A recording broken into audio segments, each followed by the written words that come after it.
Hi, I'm Leora, and the night my grandmother was rushed into emergency surgery, my parents asked me one question. Did you remember the cupcakes for your sister's graduation? Not, are you okay? Not, do you want to be with her before surgery? Just, cupcakes. I thought that was the worst of it. But the truth, that was just the beginning of how far they were willing to go to erase me. Why did they fight so hard to keep me away from the woman who raised me? And what were they so afraid she might say before she died? I was sitting in my kitchen just as the late afternoon sun slanted through the blinds when my phone buzzed in that quiet way that always feels wrong. I looked down. Savannah General Hospital. My heart stuttered. Grandma had fallen. The voice on the other end was calm, efficient. They said she was unconscious, possibly fractured skull. They needed me there. I hung up and dialed Mom immediately. I needed her voice, needed something solid to hold on to. Instead, she answered as if meeting a grocery list. Yes, dear, that's terrible, but don't forget the cupcakes for Madison's celebration. Her tone was pleasant, businesslike. She didn't pause. She didn't ask about Grandma. I closed my eyes. The air felt too heavy. After everything, even now, I was this family's default baker, their invisible helper. I swallowed. Mom, I began, but she cut me off. Lavender frosting. She hung up. I stared at the phone in my trembling hand. Lavender frosting. The color for Madison's party. Not a single question about Grandma. Not a what do you need? Nothing. I set aside the thought and turned to the counter. The cupcake tins still sat there with batter clinging in awkward globs.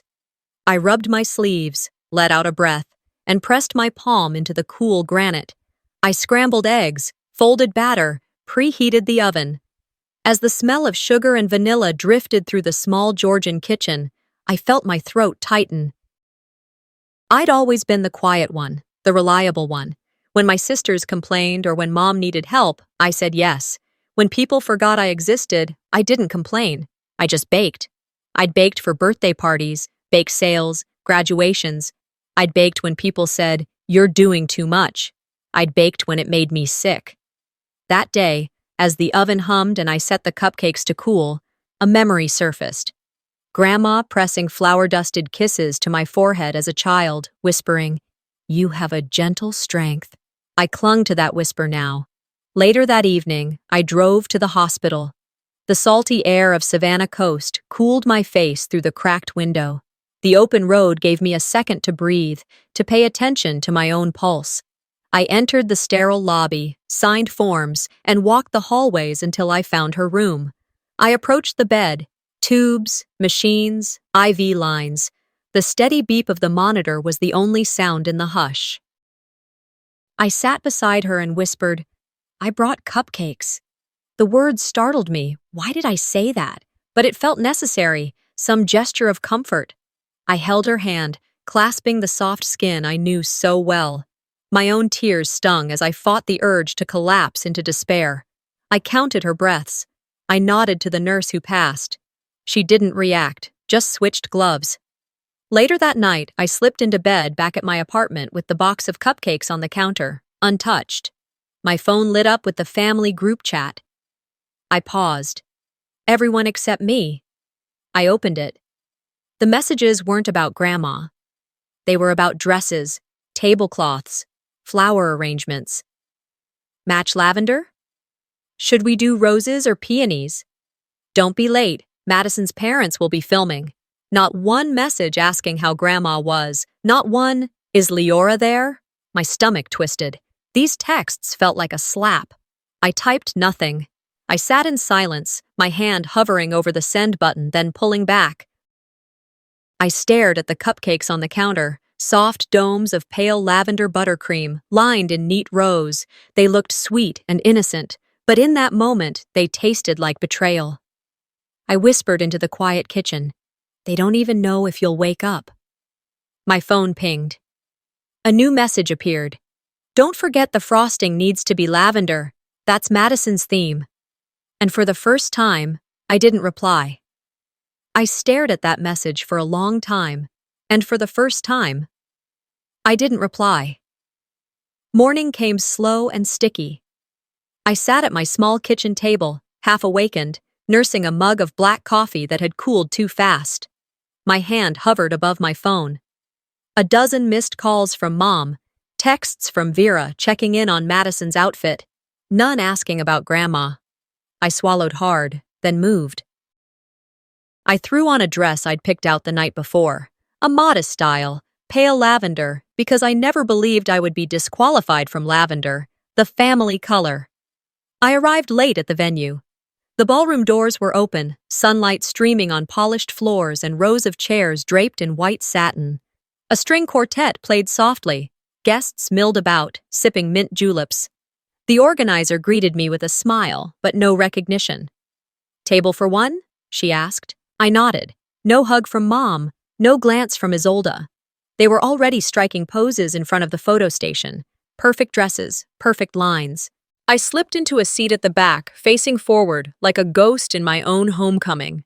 I stared at the massive screen at the front of the room. Our family through the years. The first slide flashed. Wedding photos, graduation dinners, family reunions. I leaned forward, scanning each frame. There was my grandmother, proud and radiant. There was Isolde, always smiling. But me? Invisible. Photos I knew I had been in. Birthdays, holidays, absent, cropped out, edited, erased. A ripple of applause followed. The presentation continued. The family sat together at the front table. My father clapped. My mother dabbed a tissue at her eye. Madison beamed beside them. And me. I sat in the shadows, no hand extended, no seat between father and mother, no place in the picture. After the slides, the MC called everyone to gather for a group photo. I rose slowly, heart thudding. The photographer gestured at the front. Immediate family only. My breath caught. I whispered, "I am the immediate family." My voice was judged barely audible. No one looked at me. The photographer turned away. My shoulders dropped. They arranged themselves into the perfect tableau, Madison between mother and father, arms around them, Isolde beside her, radiant. I stood to the side, not part of the arrangement. My dress faded into fabric and noise. The camera clicked. Flash blinded me. When I opened my eyes, the group was already dispersing. No one looked my way. No one noticed I hadn't been included. I drifted to a corner near the dessert table, watching quietly. My cupcakes sat alone on a tray. They looked absurd in that ballroom, delicate, waiting for praise. Guests were served cake, speeches made. Madison stood, raised her glass. I wouldn't be where I am without my family. Everyone cheered. I swallowed. That toast was not for me, or so it felt. I turned away, hiding behind a pillar. The evening stretched. Laughter filled the room. Champagne glasses clinked. I slipped out a side door, heart pounding. Outside, humid air held faint jasmine scent. I walked to a nearby photo booth set up for guests. My reflection in the mirrored backdrop felt like a surprise, sudden, unfamiliar. Then a family jumped into another booth beside me. Laughter, camera timer, flash. When the session ended, one of them asked me, "Hey, could you take a picture for us?" I nodded, moved to their side, framed their faces. "Smile!" They smiled. I pressed the shutter. After they left, I stared at the screen. The two faces looked joyous. Mine blurred at the edge. I whispered, "That's all I ever do. Take pictures. Never appear in them." As I walked home through Savannah streets, lanterns glowing over Spanish moss, I opened my gallery. I found every image with me, from trips, birthdays, quiet church services, and deleted them. I removed myself from the frames so I couldn't see how I'd been excised by those I called family. Empty gallery. I shut off the phone, the weight in my chest heavy. The night felt colder. I returned to my apartment. I closed the door behind me, leaned on it, and let tears slip. Tears not of defeat, but of grief for self-erased. When I walked through the door that night, I felt as though the air itself pressed against my chest. My pulse was still loud in my ears, a steady reminder that I hadn't truly calmed since leaving the ballroom. The apartment greeted me in silence. A single lamp flickered in the corner, casting fractured light across the floor. Shadows stretched long across the walls, like silent witnesses to my unraveling. I placed my keys on the kitchen counter with more force than I intended. The metallic clink echoed through the dim space, sharp and final. My bag slid from my shoulder, landing against the dining table chair, and my shoes followed, abandoned near the door. The click of the lock as I closed the door seemed too deliberate, too heavy, as though I were sealing myself in with my own thoughts. I paced the apartment, each step pulling me deeper into a tide of restless, unreachable thoughts. Every image from earlier in the evening replayed like a cruel slideshow, the ballroom buzzing with polite laughter, the photographer tilting his head as though I were invisible, the framed photo unveiled to applause that included everyone except me. I was there, but erased, present, yet unseen. My absence had become their story. I sat at my desk, staring at the blank glow of my computer screen. The silence of the room made the hum of the charger sound deafening as I plugged in my phone. I told myself I wouldn't check, that I would wait, but resolve crumbled quickly. I opened Facebook. The first post at the top of my feed struck like a blow. Our beloved Eudora, the light of our lives. Beneath it were 100 comments already piling up like a tidal wave. She always loved Madison so much. Madison was her pride. A life so well lived. The pictures made my stomach twist. Madison and Grandma together, smiling in the garden, cutting cakes at birthdays, hugging beneath the magnolia tree. Perfectly staged, perfectly captured. And yet, not one photo showed me. Though I had been there, always there. Quiet, patient, loyal. The shadow at Grandma's side while others breezed in and out. My heart clenched so tightly, I thought it might fracture. I touched the screen with trembling fingers, tracing the caption, "Beloved," a word they had pinned on Madison, but never the word Grandma had whispered to me. For me, her tone was softer, more private, filled with a different kind of intimacy. My mind flashed to a memory, one raw and vivid. I was crying late one night, overwhelmed by the weight of responsibility, when Grandma reached for my hand and whispered, "You are my strength." That was what she said. That was who I was to her. I rushed to my phone's recordings, searching for the voice memo I had saved, the proof, the anchor. My chest tightened as I scrolled, scanning file after file. It wasn't there. I searched again. I checked backups. Nothing. Gone. Deleted. Vanished as if it had never existed. It felt like being punched in the ribs. My history erased, not by accident, but as though someone had reached into my life and stolen the one thread of proof I had clung to. My throat closed. Later, when I couldn't bear the walls of my apartment any longer, I gathered a small bag, fresh pajamas, socks, and the soft scarf Grandma loved to wrap around her shoulders. I walked to the hospital through the humid night air, the weight of longing heavy on each step. The lobby lights were harsh, antiseptic. I signed my name at the reception desk, the pen wobbling between my fingers, and walked down the corridor. Family members drifted past me, their faces cast down, their eyes deliberately sliding away. No one spoke. No one acknowledged me. I reached Grandma's room. The soft beeping of machines, the faint scent of antiseptic and perfumed soap, and the lemon tang of someone's abandoned lunch tray filled the air. Tubes and lines ran across her fragile form. I placed the clothes gently on the chair near her bed. As I adjusted the blanket, a nurse in scrubs passed by, her voice casual, distracted. "Are you staff? Could you fetch water for 3B?" she asked, mistaking me for someone who belonged in service, not family. The assumption burned. My lips parted, but I said nothing. I let her walk away. I sat beside Grandma's bed, folding my hands in my lap. Her face was pale, her breath shallow, her eyes closed. I leaned closer, speaking softly even though she couldn't hear me. "They're rewriting who you loved, who you were, and they've erased me." My voice trembled at the edges. I brushed my hair back from my face, feeling the blood pound at my temples.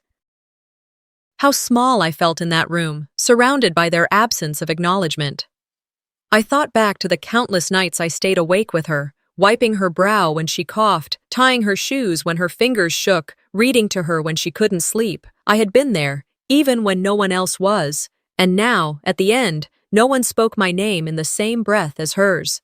When I returned to my apartment later that night, exhaustion pressed down like lead.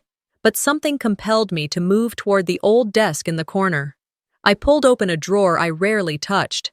My fingers brushed wood until they found it, a small cassette tape, worn at the edges. My breath caught as I held it up to the light. The label was faded, but unmistakable, scrawled in Grandma's own handwriting, "Only for Lyora." The words hit me like a thunderclap. I held the tape in my palm, staring at it, my throat thick. It felt heavy and fragile at once, a relic of truth that might either save me or crush me. I pressed it to my chest, feeling its cold edges against my heart. My eyes closed. Fear rose first. Fear that it was another false promise, another trail that led to emptiness. But under that fear pulsed something steadier. Resolve. This was her voice, her message, something meant for me and no one else. I would listen. I would hear her. And in hearing her, I would reclaim the love and legacy they tried to steal from me. That night, I did not sleep. The cassette lay on my desk like a sentinel. I stared at it, hour after hour, as the night deepened and the city outside hummed faintly. My eyes burned with exhaustion, but my body refused to rest. I had been erased from their stories, deleted from their photographs, stripped from their tributes. But not from hers, not from Grandma's truth. And I vowed then, in the silence of my apartment, that her voice would not be silenced with mine. I walked away from the drawer where the cassette had been hidden, the small plastic tape trembling between my fingers. It felt like a living thing, vibrating faintly against my palm, as if Grandma's voice might break free at any second. The hallway of my apartment was dim, its familiar shadows stretching longer than usual. Without even putting on my shoes properly, I stepped out into the evening air. The sky above was bruised with twilight, streaked lavender and gray, heavy with a promise of rain. My breath fogged faintly in the cooling air. I whispered to myself, a mantra meant to steady my shaking. For her, I will see this through. By the time I reached the hospital, the city's neon signs were blinking to life. The building loomed in a combination of white tile and steel ribs, rising like some cold fortress. Automatic doors hissed open, releasing a rush of chilled air and the sharp smell of antiseptic. Inside, the emergency wing pulsed with activity. Nurses wheeling stretchers past me, monitors beeping in uneven rhythms, clipboards clacking softly. I approached the nurses' station, my fingers tightening on the cassette still in my pocket. "I'm here for you, Dora, my grandmother," I said, my voice almost steady. The nurse's eyes flicked to the screen, then to me. Her tone softened. "I'm sorry. She's gone." Just like that. Gone. A single word that felt like a door slammed shut, echoing through my ribs. My breath caught. An audible hitch. The hallway seemed to tilt. My phone vibrated in my pocket. I pulled it out. Mom's name glowed on the screen. I let it ring, unable to hear her voice without breaking. When it stopped, I typed out a message instead, my thumbs stiff. "You told me to wear lavender tonight." "I did, but I won't be there." Her response came within seconds. "You don't have to speak, just be seen." Something inside me hardened. Just be seen. A role, a prop, not a person. I left the hospital carrying nothing but that text and the heavy stone lodged in my chest. The night air outside was colder now, or maybe I was. Streetlights flickered above like distant stars. Hours later, I found myself standing before the grand ballroom, its windows glowing with warm chandeliers. Inside, gowns shimmered, tuxedos moved like currents, laughter spilled into the night air through the open doors. It was Madison's banquet night, the celebration of her newest award, the event everyone had been instructed to attend. I stood at the curb under the gaslight, my lavender dress clinging to me like a costume. I had come anyway, not to play their part, but to stand at the edge, hoping to say what needed saying before slipping back to the hospital. Inside, servers glided past with silver trays. Guests murmured and posed for photographs, champagne glasses catching the light. I spotted my mother across the room, fingers adjusting Isolde's sleeve, whispering, "Stand a little right, you'll catch the light better." Always curating the image, an announcement rang out. "We'll begin shortly. Please be seated." My phone buzzed again. A text from Vera. "We're just a few minutes from saying goodbye." I swallowed hard. My pulse drummed in my ears. I forced myself to walk into the room, careful steps over plush carpet, eyes cast down to avoid the flash of cameras. I slid into a seat near the back, behind a pillar. From there, I could see the stage, hear the speeches, feel how far away I already was. Then my phone vibrated with a different alert, one I had set myself. Emergency operation starting now. My hand froze. My stomach convulsed. The banquet continued, polite laughter, forks clinking against china, applause for someone's toast, while my grandmother lay under surgical lights. I glanced at my watch. They had her. At 8:47 p.m. the call came.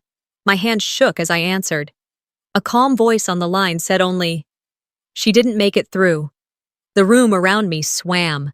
The chandeliers above blurred into halos of light. The laughter, the clinking glasses, the hum of meaningless celebration.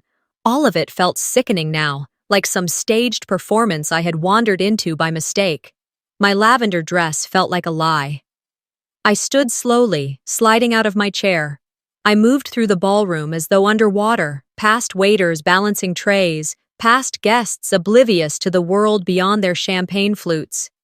In the hallway outside, the smell of cologne and dust mingled. There was a trash can near the coat room. Without hesitation, I reached behind me, pulled the zipper of the dress down, and peeled it off like a skin I no longer wanted. I dropped it into the bin.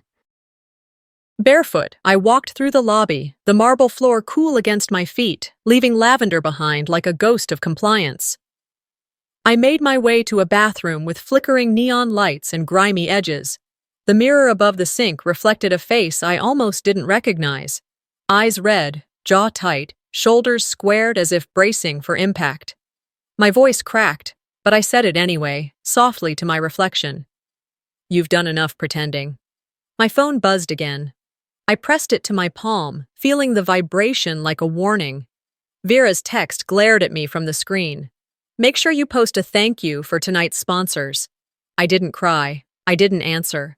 I stared into the mirror until the shape of me sharpened, until I could see the outline of the person who had endured too much and still stood. My eyes burned not with tears, but with a quiet fury that felt clean, almost cold. I slipped the phone into my pocket and walked out into the humid night, the city's warmth rising from the pavement, Spanish moss draping from oak trees like long green veils. I wandered down streets I had once loved, each step carrying me farther from the ballroom's golden light. Eventually, I reached a small park, a place where Grandma and I had sat countless times, sharing coffee and silence under the old benches. I sank onto one of those benches now, the wood cool beneath my palms. Closing my eyes, I let the night sounds wash over me. Distant traffic, cicadas in the trees, a dog barking somewhere far off. I spoke into the darkness as though she could hear me. "They're rewriting who you were. They're rewriting who I am. But you're still mine." Dawn hovered just beyond the horizon, a faint silver promise. There would be consequences waiting in daylight, voices to face, truths to expose. But for this moment, I sat still, the cassette tape heavy in my pocket. I thought of the voice I had yet to hear, the one recorded just for me, and how when I finally pressed play, it might change everything. I didn't go home that night. The idea of returning to my apartment, of sitting alone with walls that only knew the echo of my grief, felt unbearable. Instead, I turned the wheel down a narrow side street that curved behind my grandmother's house. It was a lane I had walked 1,000 times as a child, barefoot on summer nights, following the rhythm of cicadas. Now the road was lined with shadows, the old oak rising like a sentinel, its branches dripping with moss that swayed under the weight of damp air. The air smelled of earth, rain, and regret. I parked beneath the tree, slipped through the side gate, and let the latch fall shut behind me with a dull clang. The grass whispered under my shoes as I crossed the yard. The back porch groaned with age when I stepped onto it. I reached for the door handle. It creaked open slowly, as though the house itself had been waiting for me. Inside, the scent hit me. Chamomile, lavender soap, and the faintest trace of cinnamon. The smell of memory. It was the fragrance of every evening I had spent here. Grandma brewing tea, humming to herself, folding laundry with steady hands. Her robe was draped over the back of her favorite armchair, still soft, still warm in its familiarity, as if she had only stepped outside for a moment and might return any second. I moved through each room quietly, reverently, like a pilgrim. The piano sat in the corner of the parlor, its keys yellowed with age, a hymn book resting where she had left it.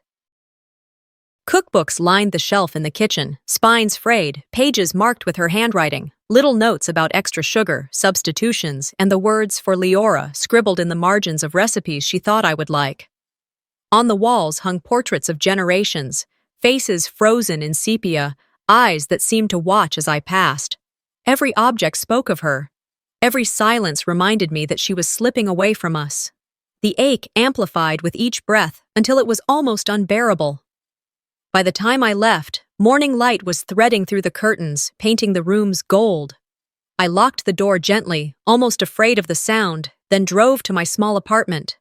I thought maybe coffee, maybe quiet, could steady me before the storm. But when I opened my phone, any fragile calm shattered. Facebook, a tribute post. My heart froze. At the top, Grandma was the light of our lives. The post was filled with photographs, dozens of them. Grandma laughing, cooking, walking in the garden. But in every single image, she was with Isolde, hugging her, smiling at her, holding cakes together. One caption stopped me cold. Eudora always told me, "You are my strength." My breath caught in my chest, my throat tightened. That was my phrase, our phrase. Those were the exact words Grandma had whispered to me one night when I thought I had failed her. "You are my strength," she had said, her hand warm over mine. That moment had lived in my voice memos for years. I had saved the recording, tucked it away like a treasure. But when I searched for it now, every folder, every archive, even the hidden files, it was gone. Deleted. Wiped clean as if it had never existed. I stared at my phone, numb. The Messenger app showed my mother's name at the top of the family chat. No mention of me in the caption, no tag, no acknowledgement. The comments poured in beneath the post. Beautiful family. So proud of Madison. Thanks for sharing such a lovely collection. My name was erased. My role vanished. My hands trembled so violently I nearly dropped the phone. This wasn't a mistake. This wasn't oversight. This was choice. This was intent. By late afternoon, I drove to the hospital again. The cassette, still cold, still sealed, was tucked in my pocket, resting against my chest like a secret heartbeat. I walked down the corridor, past quiet families, past the murmuring of televisions mounted above waiting room chairs. When I entered Grandma's room, the machines hummed a steady rhythm, tubes ran like pale rivers across her bed, and her chest rose and fell faintly. I sat down beside her and slid my hand beneath the blanket until my fingers wrapped around hers. Her skin was cool, fragile, yet the grip I returned felt like an anchor to something real. My vision blurred. My throat burned. Leaning closer, I whispered, "They're rewriting you, Grandma. They're trying to take us both out of your stories. But I remember, I won't let them." A nurse passed the doorway. She paused, her eyes softening when she saw me. She gave a small nod, the kind that said, "I see you. I know you belong here." That moment of kindness nearly undid me, but I swallowed, clenched my jaw, and held myself steady. When evening folded over Savannah, I returned to my apartment. The world outside glowed with street lamps, but inside, everything was dim. I sat in the living room, the cassette in my hands, cold plastic, small, yet it felt heavier than anything I had carried all day. I hadn't played it yet. Fear coiled in my chest, fear that it might confirm what I needed to hear, fear that it might not. Around me, the hush felt both like sanctuary and like a cage. Then my phone buzzed. An unknown number. Against instinct, I answered. "Miss Vale?" a man's voice said, calm and deliberate. "This is Thaddeus Creed. I'm your grandmother's attorney. She requested I meet with you tomorrow in private. There are matters she left for you to see." My heart jolted so hard I thought it might break my ribs. When the call ended, I set the phone on the table, rose, and walked to the window. The streets of Savannah stretched below, silvered by moonlight, softened by Spanish moss that hung heavy from the oaks. My reflection stared back at me in the glass, tired eyes, tense shoulders, lips pressed in determination. I whispered to myself, to the night, to the woman in the glass, "I didn't ask for this fight, but I will finish it." And for the first time in weeks, I felt that truth settle inside me like steel. I left that night knowing too much had already been decided, knowing deep down that Grandma had seen the storm forming long before I even realized what battle lines were being drawn. She had known, she had watched, and while I was still stumbling, learning how to steady myself against betrayals disguised as family affection, she had already been preparing for the reckoning. When dawn broke over Savannah, pale light spilling across weathered brick and wrought iron balconies, I sat in my car outside a modest office building downtown. The streets were still damp from night humidity, the air heavy with the scent of moss and magnolia. My pulse beat a nervous rhythm against the steering wheel. A single magnolia tree outside the building cast broken shade across the cracked sidewalk, its petals drifting in the early breeze like fragments of paper. I caught my reflection in the rearview mirror, tired eyes, blouse slightly wrinkled, mouth set firm. I smoothed the fabric against my chest, inhaled deeply, and stepped out. The law office of Thaddeus Creed was tucked into a restored brick structure that looked older than it had any right to be, its windows tall, its trim painted white. Inside, the air smelled faintly of leather, polish, and old books. The perfume of seriousness, of decisions that changed lives. Walnut shelves lined the walls, stacked high with case files, wills, contracts, the quiet evidence of a lifetime in law. Thaddeus himself rose when I entered. His gray hair was combed neatly, his tailored suit cut with restraint, his expression unreadable. His eyes, though, carried the sharp weight of a man who had lived in courtrooms long enough to know when silence spoke louder than words. He motioned for me to sit across from his wide desk. "Ms. Vale," he said, his voice measured, neither cold nor warm. "Thank you for coming." He slid a thick envelope across the polished wood surface, his hands folded together once it left his grasp. "Your grandmother insisted this be read first, in private." I hesitated, staring at the envelope, my throat tightening. I reached for it with trembling fingers, the paper cool beneath my skin. I opened it slowly, reverently, like an artifact that might disintegrate if I moved too fast. Inside was a delicate letter written in Grandma's familiar hand, the loops and slants immediately hers. Beneath it, the original will. The letter began gently, almost mundanely, recollections of afternoons in the garden sipping chamomile tea, of evenings reading poetry aloud while the cicadas sang, of laughter echoing in the kitchen as bread rose in the oven. Her voice came alive in every sentence, conjured in faded ink. And then, the words that broke me. "Dearest Leora, if ever I could not say these things to you directly, please know this. You were always my choice. You gave me comfort when no one else would. Use this well." My vision blurred. My hands shook as I unfolded the will beneath it. Line by line, it spelled out what she had chosen. Everything. Her accounts, the heirlooms, the house I had helped maintain, even the smallest trinkets, left to me. No conditions, no exceptions, no equivocations. Tears slipped down my cheeks, not of greedy triumph, but of validation, of finally being seen after so many years of being erased. I buried my face in my hands for a moment, letting the soundless cry pass through me like a tide. Thaddeus cleared his throat softly, not to rush me, but to prepare me. "I should explain something, Ms. Vale." I lifted my head, eyes still wet. He continued, Isolde and Vera attempted to submit an alternate version of this will a few weeks ago, a version that excluded you entirely. They claimed undue influence, that your grandmother had not been of sound mind when she wrote her testament. The floor seemed to tilt under me. They tried to erase me. Even in law, I whispered, more to myself than to him. Yes, he said firmly, his gaze steady. But your grandmother anticipated this. She included a notarized recording clause, something rarely done. That cassette tape you carry is part of her legal confirmation. She spoke her intentions aloud, on record, with witnesses present. The court recognized it. The false will was blocked before it even gained momentum. I sat back, astonished. Of all the cruelties I had endured, of all the small systemic betrayals, this one carried the sharpest edge. They had tried to cut me out, even of memory, of inheritance, of her legacy. And yet, she had seen it. She had built safeguards in silence. She had left behind not just comfort, but armor. I rose slowly, clutching the envelope, but paused at the doorway. My voice was quiet, unfamiliar with the tone of certainty it carried. So, the house is mine? Thaddeus nodded once. It is yours, Ms. Vale.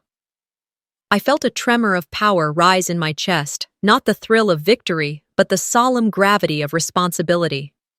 That evening, I returned to the house. The foyer smelled of lilacs and dust, of absence and belonging tangled together. I set my bag down and walked slowly across the hardwood floors that had creaked under my childhood steps. In the great room, Vera was already there, clearing china and papers from the long table as if she still belonged in that space. She looked up sharply when I entered. "I'm not moving out," I said quietly. My voice didn't waver. Her face flickered with something between shock and fury. "If you insist," she replied, her voice brittle, sharp as broken glass. "But don't pretend this is about you. This is about attention. You never cared. You made a show of grief." I stood tall, inhaled, and replied with calm precision. "No, this is exactly how you behave." Her lips curled in outrage, her steps quick and storming across the room. But I didn't flinch. I didn't retreat. I stood my ground, rooted by truth. Later, when the house was silent again, I saw Isolde's Instagram story appear on my phone, a black and white portrait of her and Grandma captioned, "Sad when some people exploit grief for gain." I was there for her. I didn't reply. I didn't fight in her comments. Instead, I did something louder, something unshakable. I posted the will. I posted the letter. I posted the facts. And then, without flourish, I locked my doors. For the first time in a long time, I felt that they could not reach me, not in truth, not in law, not in the house that was mine by her choice. I left the echo of the courtroom behind me, its polished wood and gavel strikes still ringing faintly in my mind, and drove straight toward the house my grandmother had built with her own hands. My conviction felt like a torch in my chest, burning away hesitation, burning away fear. Savannah's morning sun spilled across the streets as though the city itself were testing me with shadows and light. By the time I reached the house, the air was already heavy with summer warmth. Magnolia blossoms clung to branches overhead, their perfume laced with damp earth. I parked the car at the curb, cut the engine, and sat for a moment in silence. My hand brushed the cassette tape tucked into my pocket, my fingers closing around its sharp corners. In my other hand was the envelope that contained the will. Together, they felt like both weapon and shield. And I stepped onto the walkway, my heels crunching against gravel, my pulse sharp in my ears. The front porch, once a place of rocking chairs and lemonade glasses, now looked foreign, like a threshold I had to reclaim. When I pushed open the door, the sight froze me in place. The living room, Grandma's living room, was no longer hers, or mine. Boxes lined the walls like an invading army.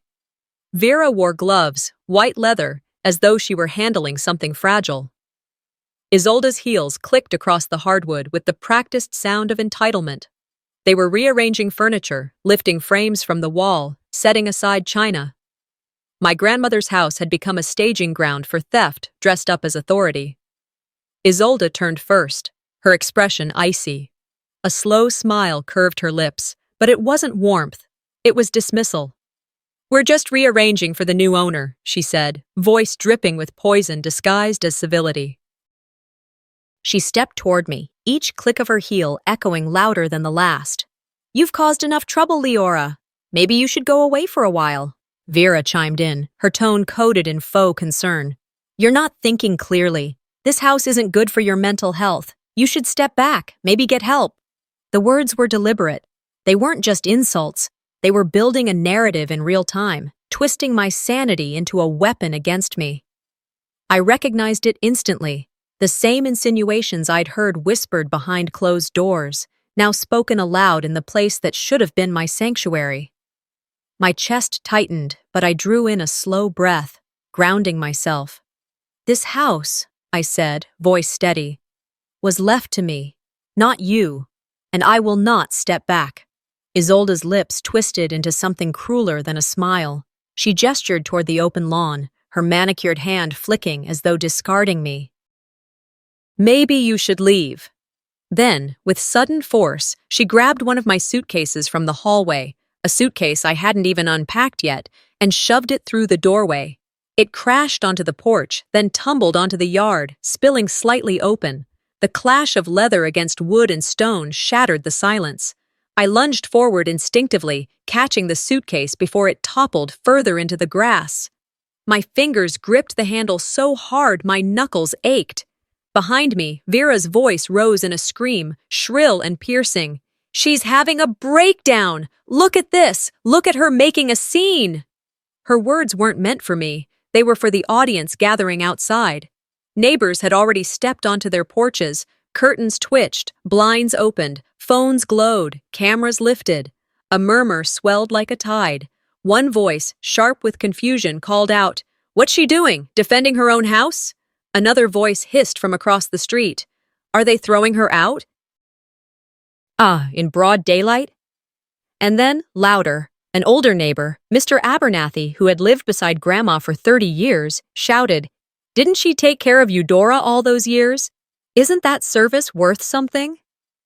The murmurs erupted into gasps and whispers. Heads turned. Phones zoomed in. The weight of public opinion shifted before my eyes, and for once, it leaned toward truth. I stood tall. I inhaled deeply, summoning every ounce of calm resolve. With deliberate care, I unfolded the will from the envelope and raised it high so every neighbor, every camera, every doubtful eye could see. "This was left to me," I said, my voice carrying over the lawn, sharp and unshakable. "Every line, every clause. And if even one of you lays a hand on this house again, I will see you in court." The words cracked like thunder in the summer air. Silence followed. Vera's mouth opened, but no words came out. Isolde's hand faltered against her hip. They both shifted, unease breaking through the masks they wore. Then came the footsteps, retreating, hesitant. They backed away from the doorway, shoulders stiff, faces pale. I stepped inside, seized the door, and shut it firmly. The lock clicked, final and absolute. From the window, I watched them. They lingered on the lawn, flanked by each other, their silhouettes shrinking against the rising sun. Their postures had shifted. They weren't in control anymore. Not here. Not today. My phone buzzed in my pocket. A new voicemail notification blinked across the screen. I pressed play. The voice was measured, professional. "Mr. Vale, your grandmother's audio evidence has been verified. There's something on the recording you must hear." My pulse surged. The cassette in my pocket felt heavier than before, as though it had been waiting for this moment. They had no idea what I held, and for the first time, I smiled, not out of triumph, but out of certainty. Whatever she said on that tape, I knew deep down it would be the final nail in the coffin of the lie they had built around me. For weeks I had carried fragments of truth, scraps of paper, notarized will, digital files, my own memories. But this was different. This was Grandma's own voice, the one they could not distort, could not Photoshop, could not rewrite. The morning light filtered through the blinds of my apartment as I prepared to leave. The city outside was muted, unresolved, as though Savannah itself was holding its breath. I clutched two objects as I stepped into the car. In one hand, the cassette tape, edges worn smooth from my grip. In the other, a folder containing the original will. One carried her words, the other her signature. Together, they were the shield I had long needed. By the time I reached Thaddeus Creed's office downtown, my heartbeat had steadied into something sharp, almost mechanical. The building itself was modest, brick facade, magnolia tree shading the cracked sidewalk, but inside, it felt like the ground zero of a storm. Thaddeus rose from behind his desk when I entered, his gray hair perfectly combed, his eyes steady but unreadable. "We've arranged a private playback station," he said, his voice calm, deliberate. "Quiet, no interruptions." He gestured toward a small conference room tucked behind his office. I followed him inside. The room smelled faintly of polished wood and old carpet. On the table sat a compact audio player, the kind with heavy buttons and a faint hum even when idle. Headphones rested beside it. The air felt heavy, as though the very walls understood what was about to happen. Thaddeus inserted the cassette. The click of the mechanism echoed like a gavel. A pause, a moment where time itself hesitated, and then, her voice. "Leora is the only one who stayed. She gave me dignity when the rest gave excuses. If they try to silence her, this will be her voice too." The sound was gentle, measured, not theatrical, but that gentleness was its strength. Those words sliced through every shadow Isolde and Vera had tried to cast over me. They exposed every manipulation, every cruel whisper about my supposed instability, every erasure of my name. My throat constricted, my vision blurred. I didn't sob, I didn't collapse. I simply closed my eyes and let the words pour through me like a baptism. This wasn't vindication from a court or applause from strangers online. This was validation from the only person who had seen me fully and still chosen me. Thaddeus leaned back, his gaze firm. "That's her, unedited, authenticated. Your grandmother anticipated all of this. She wanted to make sure no one could take this away from you." He handed me the headphones. I slipped them on and pressed them tight against my ears, closing my eyes. I let every syllable anchor me. Her voice was soft, yet unstoppable. When I left the office later that morning, I carried the audio file on my phone, freshly digitized and encrypted. It wasn't just evidence now, it was a weapon. On the ride home, I thought of all the ways they had tried to erase me. The slideshow cropped to cut out my face, the photo albums scrubbed, the captions rewritten. They had stolen the visual record of me.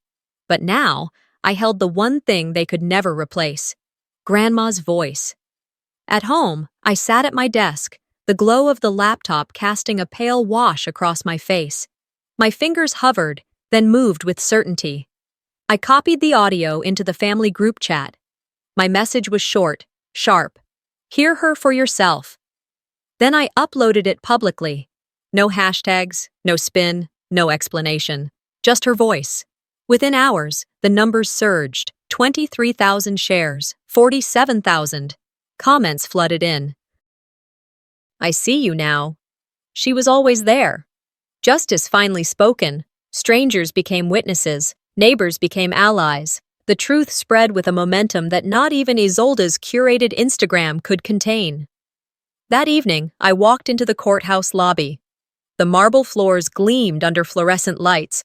Reporters loitered, whispering, eyes bright with curiosity.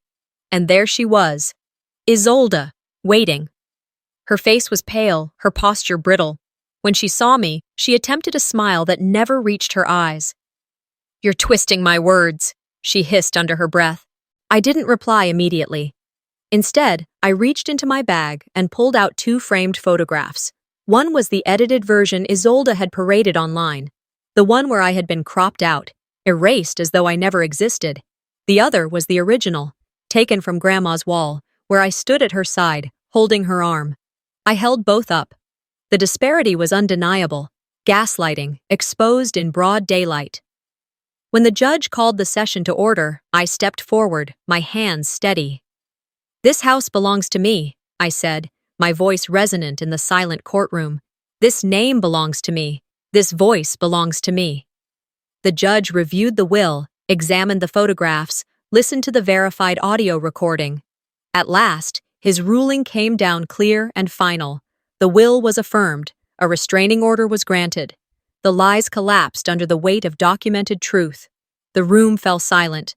Isolde's eyes darted toward the floor. Vera's lips pressed into a tight line.